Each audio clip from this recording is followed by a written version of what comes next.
with the intention of killing them or anything like that. You're going in there to rob them. And that's not a bad thing. Well, that's not a universally held view, Frankie. No, I agree there, but that's my view.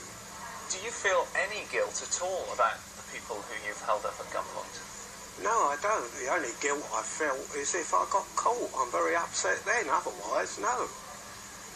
Here's 64 ways to piss off cops. It's been set up. Police have a tough job. You must have some sympathy with them, though. Well, the only sympathy I have with them is if about 100 of them fell down an earthquake or something and all died.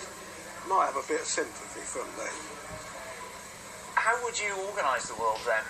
Would you not have police? Would you have everyone free to commit crime?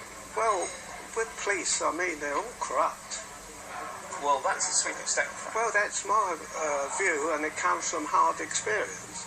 If you look at everything now, if you buy a newspaper or something like that, any part of the country, there's always a policeman just been arrested. But the fact they've been arrested shows that the force is trying to root out corruption. Who's the best policeman you've ever come across in your career? I haven't met any, actually, for that matter, who's the best. The best I've come across are them who are the most wicked. You must remember I was nicked for murder, and... Well, but that's their job, to nick you for murder.